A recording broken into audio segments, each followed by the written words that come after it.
Olá pessoal, bem-vindos de volta ao meu canal. Eu sou a Janaína, professora de matemática, e estamos de volta com os vídeos. E nós vamos começar com uma série de vídeos para o concurso da Polícia Militar. Se a gente pegar o edital e ver a lista de conteúdos do concurso na parte de matemática, nós temos vários conteúdos lá. Então vamos rever algumas coisas e eu vou resolver aqui com vocês alguns exercícios sobre o conteúdo que a gente trabalha nessa videoaula, para que vocês tenham exemplos do que pode cair, tá? Então nós começamos lá com a parte dos números inteiros. E o que são os números inteiros? Os números inteiros envolvem aí dois tipos de conjuntos. Primeiro, nós começamos com o conjunto dos números naturais. Quem são os números naturais? Os números naturais são aqueles números que são ditos normais, são aqueles números que nós aprendemos desde quando nós temos o contato lá com a matemática. Então, nós temos lá o 0, 1, 2, 3, 4, 5, 6, 7. E lembrando que o conjunto dos números naturais, ele também é infinito, tá? Então, não tem fim. E o que são os números inteiros? Os números inteiros é um conjunto que nós temos os números naturais, mas também vai envolver os números negativos. Tá? Então, o conjunto dos números inteiros são os números naturais, do zero até o infinito, mas também nós temos que pensar nos números negativos. O menos 1, menos 2, menos 3, menos 4, que também é infinito. Tá? Então, o que nós temos que ter em mente? Que nós temos esse conjunto dos números naturais e ele está dentro do conjunto dos números inteiros. Tá? Num outro vídeo, nós vamos também ver outros tipos de conjunto que o edital pede, tá? Mas vamos ficar nesses aqui nesse vídeo. Então, a banca, basicamente, o que vai exigir que vocês saibam? Eu preciso saber fazer o cálculo, utilizar as 4 operações. As 4 operações, a operação de adição, de subtração, de multiplicação e de divisão. São as operações básicas que envolvem esses dois conjuntos, tá?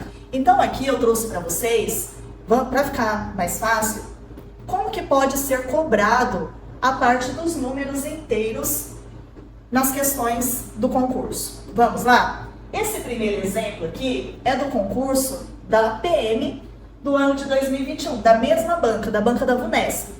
Então ele fala o seguinte, aqui eu simplifiquei o enunciado, tá? Porque senão ele estava muito extenso. E ele fala o quê?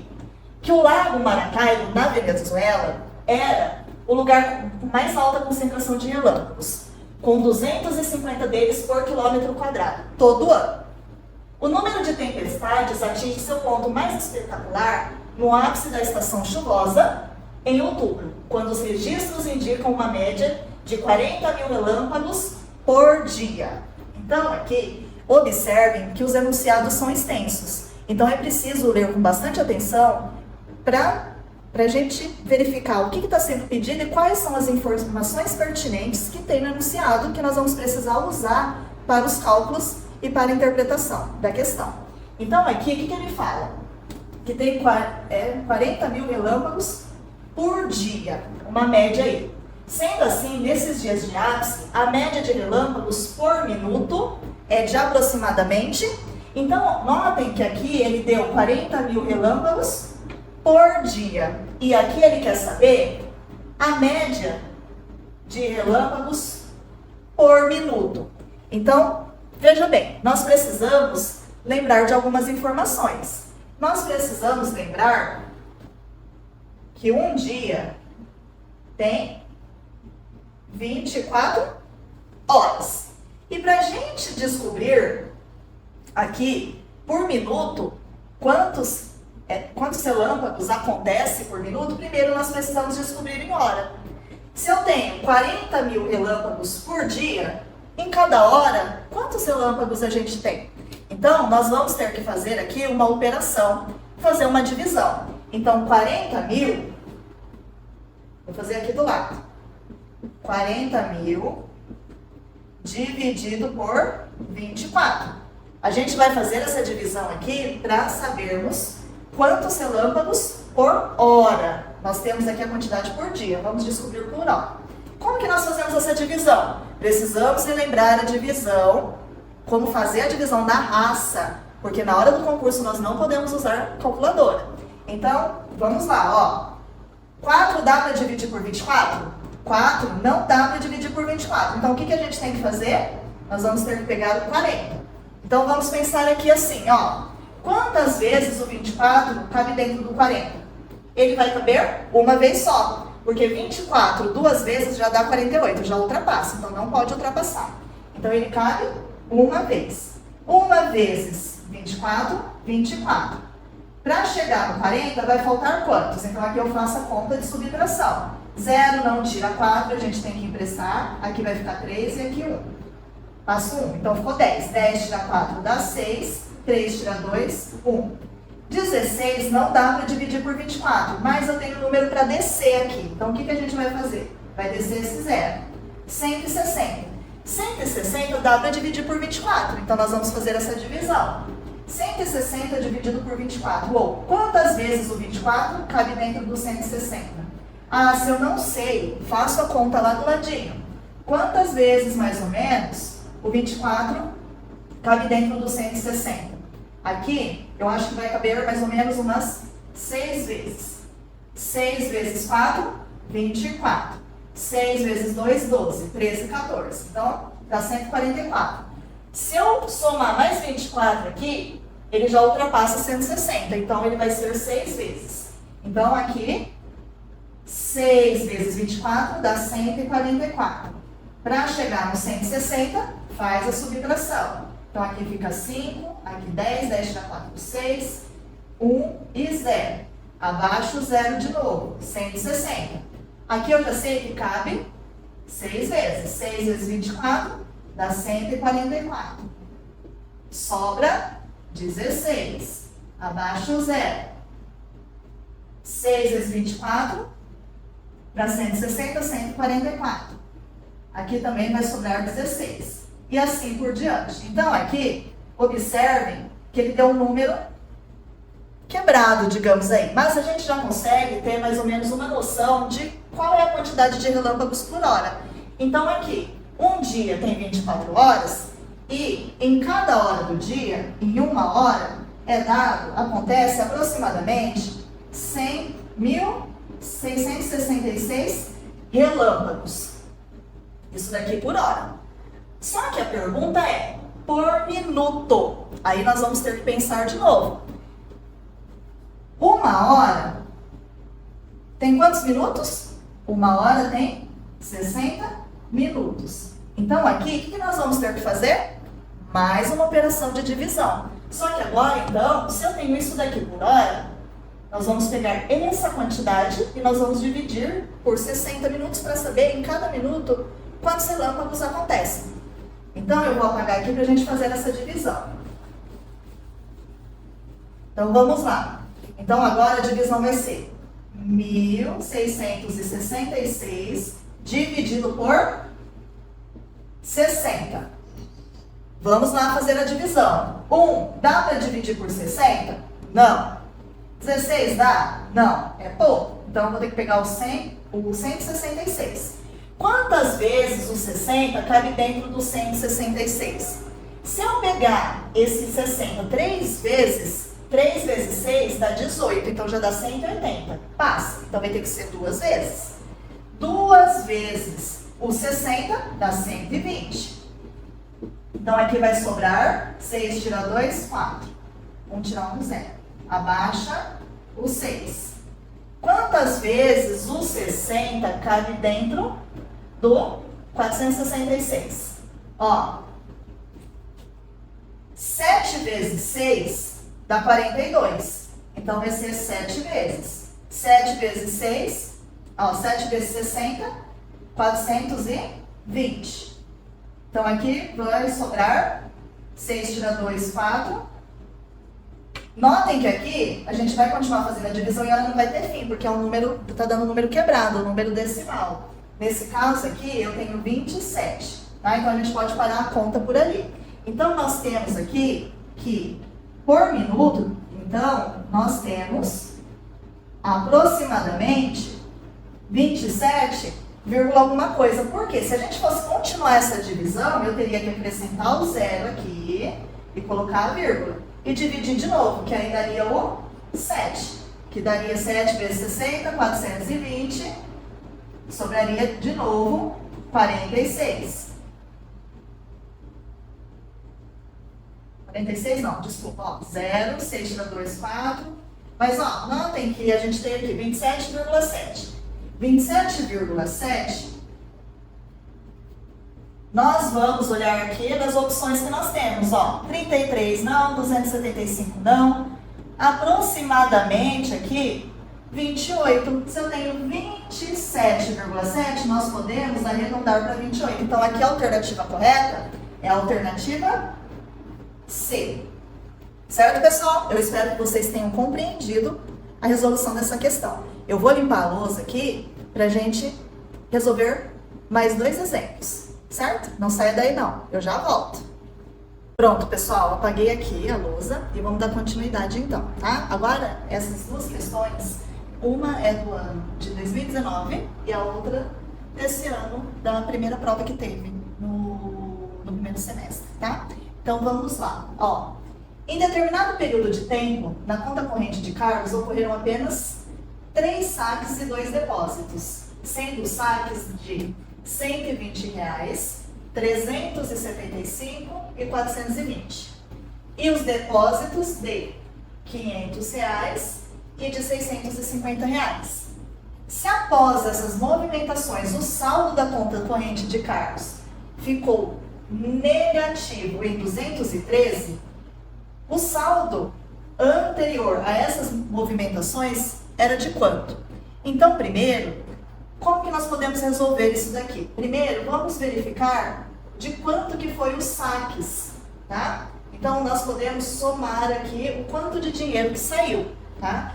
Então, nós temos lá, vamos relembrar a operação de adição agora. 120, 375 e 420. Fazendo essa soma aqui, então aqui 0 com mais 5 com mais 0 dá 5, 7 com 2, 9, com mais 2, 11. Fica 1 e sobe 1. 4 com mais 3, 7, 8, 9. Então aqui teve os saques de R$ 915. Vamos descobrir também aqui de quanto foi os depósitos. Depósitos. Vamos fazer aqui também a soma do valor que entrou na conta do Carlos. Então, 500 e 650. Somando isso daqui, nós vamos ter 6 com mais 5, 11. 1.150. Mas a pergunta é o seguinte, ele fala assim, que o Carlos ainda ficou devendo 213. Então, quanto que era o saldo dele anterior? Então, aqui, se entrou 1.150 e teve R$ 915 de saque, ele ainda estava com valor positivo na conta. Se a gente observar só essas 2 informações aqui. Quanto que aqui a gente tem ainda na conta dele? Então, aqui, se nós temos lá um valor positivo de 1.150 e saiu 915, nós vamos precisar fazer uma subtração aqui para a gente descobrir quanto de saldo ali que ele teria na conta, certo? Então, 1.150 menos 915. Vamos fazer aqui a subtração. Lembrando que nós sempre devemos começar a fazer a operação de cima para baixo. 0 tira 5? Não. Então, nós precisamos fazer o empréstimo. Empresta daqui, fica 4 e aqui vai para 10. 10 tira 5, 5. 4 tira 1 dá 3. 1 não tira 9. Empresta, aqui fica 0 e aqui fica 11. 11 tira 9, 2. Então, aqui, teoricamente, tinha sobrado aí na conta do Carlos um valor positivo de R$ 235. Só que aqui ele fala, na questão, que o Carlos ele ficou com um saldo negativo de 213. Então, nós precisamos fazer a operação somando esses 2 valores para a gente descobrir aí qual era o valor que nós tínhamos na conta. Então, se ele tinha um valor positivo de 235, e aí 213 ficou devendo, quanto que ele tinha aí na conta anteriormente? Esse daqui era um valor positivo, e esse daqui, ó, o valor positivo e aqui o valor negativo. Mas vamos fazer a soma. 5 mais 3, 8. 3 mais 1, 4. 2 mais 2, 4. Então, para ele ficar ainda devendo esse valor, então anteriormente ele tinha um saldo negativo de R$ 448, tá? Porque aqui, se entrou R$ 235 e ele ainda ficou devendo 213, então anteriormente ele tinha um saldo negativo, tá? Então aqui a alternativa correta é a alternativa A, negativo de 448, certo? Agora vamos resolver a terceira questão aqui, ó. A tabela mostra algumas informações sobre 3 times de basquete.